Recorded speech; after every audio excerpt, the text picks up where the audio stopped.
Hey all, Hipper here. So what is my favorite ship? It is the Minotaur. Like, this ship is just a carry machine. It is an extravagant display of agile radar Minotaur prowess when you take it out. And it's just fantastic, really. It is the agile cruiser. So for good measure, I'll just show you my build, but there's nothing special about it. It's the same build I use on almost any agile cruiser. It just suits this ship so well. So don't forget the double rudder, that's what you need on this ship here. And in the fourth slot, you have to put the gunfire control system, the epic version, because this modification here makes Minotaur just even more crazy, because you get the agile build plus the range that you usually have to give up. So this is extremely important. And also run a radar. Do not run smoke. Do not run smoke. So 16 kilometers, but we can get that up to 17.7. And rudder shift 2.3, 36 knots, and 64 wind rate. This is almost entirely solo. I think I have 35 division battles in this ship, so that's not going to matter at all. And as you can see, we are doing pretty well in this ship here for a solo agile radar Minotaur. Now all ship have to be balanced, right? And the Minotaur is very balanced. It's a real damage output machine, but it is also one of the worst glass cannons in the game. So you have to really be careful when you play this ship here with an agile radar build, especially if you play it solo. I don't really see other players. I know of 2 who play it like on a regular basis solo with radar, and that's about it. When other people play it with radar, they play it in division, which is a lot easier. Solo, it's very difficult, I'm not gonna lie. But it's also super satisfying when you can pull home, excellent results playing a very difficult ship with a very difficult setup. And yeah, it's probably the most satisfying ship I have out there. And I dare say that my solo stats in this ship here with an agile radar build, I think are as good as they can get. I haven't seen anyone with better. So as usual, it's all about upping the ante right from the first second. Move in, grab a cap, force the destroyers to come out of their hiding holes if they want to have something to do in the battle, and pop that radar, make their life hell, and that's what you want. Like right now, we have removed the destroyer 2 minutes into the game. Massive advantage to my team, huge advantage. And although I'm not capping, because this is the 4 cap version of this map here, which I don't really like. On the 3 cap version, when you're in this position here, you will also cap, and of course that'll give you even more XP and your team an even better chance at winning. So that's how you play it. So I have the area here. There's no real rush to move anywhere. We just want to see what the enemies are doing and what my ships are doing. You see, I have 4 battleships over here. That's a little bit extravagant. I don't need that many battleships, but there they are. And we're just gonna have to wait and see what happens over here. And this is like a classic battleship move, sitting behind this island here and not realizing, well, I can hit you there. And because my destroyer is playing excellent, like this is like a great play. And the reason he can do that is because I moved in right off the bat, set up shop here right in the middle of the flank, and then I radared the destroyer over on that flank, removed it immediately. And now that allows my destroyer to have free range, completely free range over on the right flank. There is no one to stop him. And should there be another destroyer around here, I will defend that destroyer viciously. We have the upper hand now, and in this position I can cover 3 caps with my radar. So there is no better spot really when you have this flank here. If you have the A flank, then obviously inside A is the best spot over there. It's easily defendable, except when divisions rush you. If you watched my division video the other day. But in this case here, I don't think there's any divisions in this game here. So this Montana here is very angry at me. He even blind fires me. And yeah, well, I get it. But I have very good heals. Another plus with playing Minotaur, especially with an agile build like this, an aggressive agile build, is that everybody wants to citadel this ship. Everybody wants, because everybody knows it's the easiest citadel there is. So when battleships, they see a Minotaur, they just get, you know, like crazy eyes. They all, just like what's happening here, go to the flank where the Minotaur is, and they just make huge mistakes in chasing, you know, that elusive citadel, which they're not going to get. Or maybe they get a citadel, but they are not going to actually take out the Minotaur unless, you know, you get rushed or anything like that. So because the destroyer was removed so early in the battle and no one, you know, wants to push in except for this Friedrich here, then it looks like they're just kind of panicking and trying to find the destroyer out there in the distance. And that's excellent. That's a really bad move on their part, because now they're splitting up and they're, you know, their positioning is really bad. And as you can see, I am the prime target because I'm sonared by the battleship here, and everyone wants a citadel. So they don't even care about my battleships. They only look at the Minotaur because they want to shoot at it. And that's a huge mistake, and you have to, as an agile Minotaur with a radar, you have to use that to your advantage. You know, make the battleships waste their time, waste their salvos, just be as useless as they possibly can, which is quite easy, because I promise you, you will be targeted very, very quickly every time you're spotted in this ship here. So it's quid pro quo now, because I removed a destroyer, and now it's the battleship's turn to help me out. I mean, I could, if this, like, Friedrich was alone, I could torp him, but he's backed up by 1, 2, 3, 4, 5, 6 ships, or whatever it is, like a lot of ships. So like I said before, if I pop out of here, I'm going to be targeted by everyone, and I could probably make it. I probably could torp the Friedrich and get away with it, but it means I have to give up this position here, which I don't really want, not this early in the battle.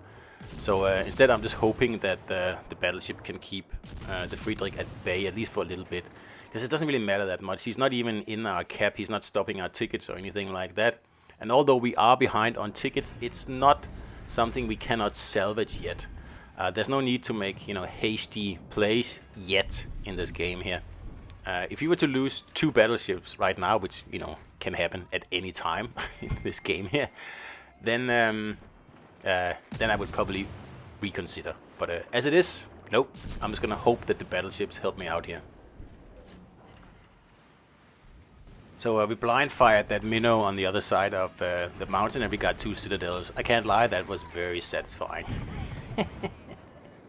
But we still need to get rid of this Friedrich here, and my battleships are taking their sweet time. And as you can see, his turrets are pointed only at me. Or now he's actually starting to point them at the battleships, because he's about to die now. But until then, he only had eyes for the Minotaur, and that's what you want. Like, you want people to make like silly plays to try to get those citadels, and if you can get away with it, it's a win. If they rush you, if these guys had all come at once and rushed me, my battleships would have run away, because they always do that. And then you are, then you're fed to the dogs, really. And that happens sometimes. That happens, but it doesn't happen as often as you think, because I still win 2 out of 3 battles in the ship here by myself. And as I mentioned in the beginning of the video, you have to, if you have your epic range mod, you have to put it on Minotaur. You could also put it on Colbert, but I think the ballistics on Colbert are worse than Minotaur, so I put it on Minotaur. And trust me, getting that extra range boost from like relatively poor 16 kilometers here with this build here, up to 17.7, almost 18 kilometers. It's a game changer, and it will totally up your pretty much your performance really in this ship here. And since I switched that modification to Minotaur, I think my win rate has gone up by nearly 2%. So I can definitely recommend it.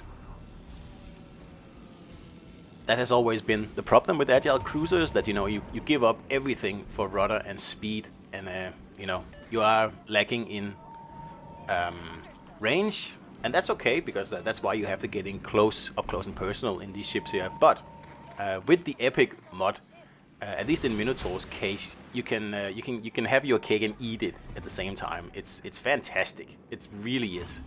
And because Minotaur spits out so many shells all the time, you will max out your epic mod in no time. Look, I already got it maxed out here, and there's 5 minutes left. You can max it out in, you know, the first 2-3 minutes of the battle if you're lucky, and then you pretty much have an agile build with a range build on top.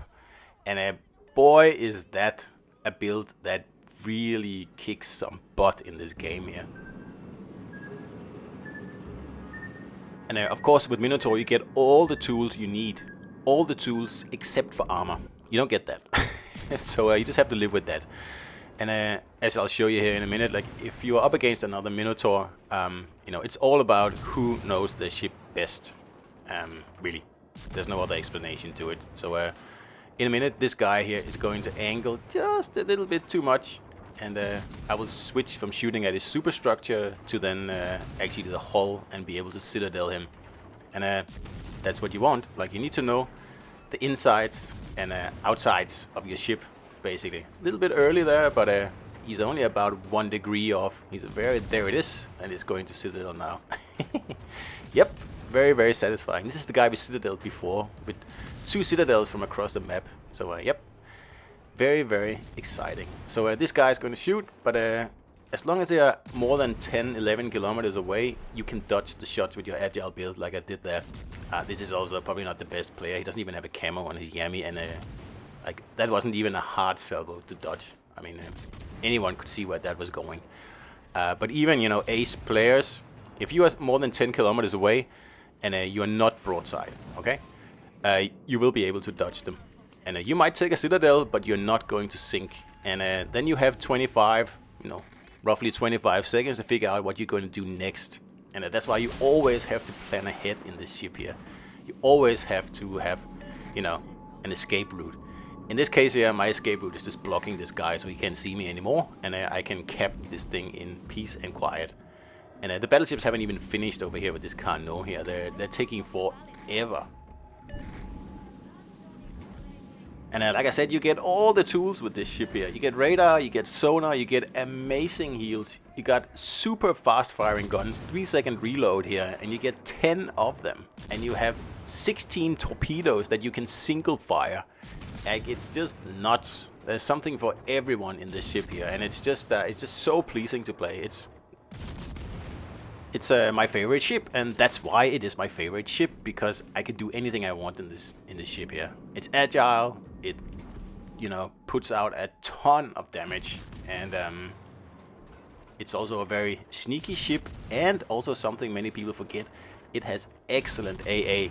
So, for example, in epicenter battles where there's a carrier, if you get this ship into the middle of the map, and, you know, you sit there and, you know, scare away destroyers with your radar, and the carrier can't do anything, because I had a battle just before this where a carrier was trying to push me out of an epicenter, and he ended up losing, I believe, 48 planes to me, plus 2 destroyers. So okay.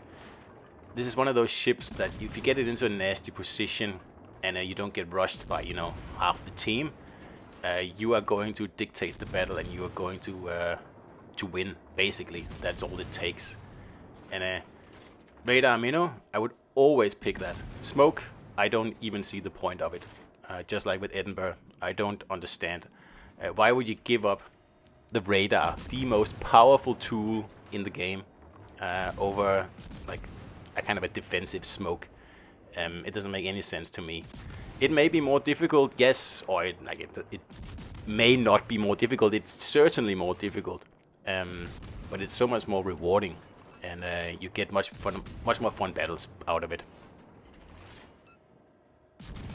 So if you still haven't researched the ship here in the Bureau, you should definitely do it, because it is amazing. And yes, it is a difficult ship to play, and you know, anything pretty much can overmatch your armor, especially broadside. Bow on, like you saw with the Minotaur, it's a little bit better, but still any battleship will be able to, you know, strike your citadel right through the bow or the stern. So you have to be aware of that. and it's not like a Cleveland where, you know, maybe they will citadel you, maybe it's an overpen. No, you will be citadeled. There's no doubt about it, and you will be probably citadeled 2 or 3 times. No doubt about it. That's also why I like to have Tenant on this ship here. I mean, it doesn't help, but on the other hand, it does help to get that 10% less citadel damage, because you take a lot of citadel in this ship here, and there's nothing wrong with that, because you have the heals to help you get back into the game. So that's about the end of the battle here. 200,000 damage and lots of medals, and I think we just scratched 4,000 XP in this one here, I believe. I seem to remember that. But in any case, Minotaur, that's my favorite ship by far in the game. And second is probably Edinburgh. Anyway, hope you enjoyed it. See you out there.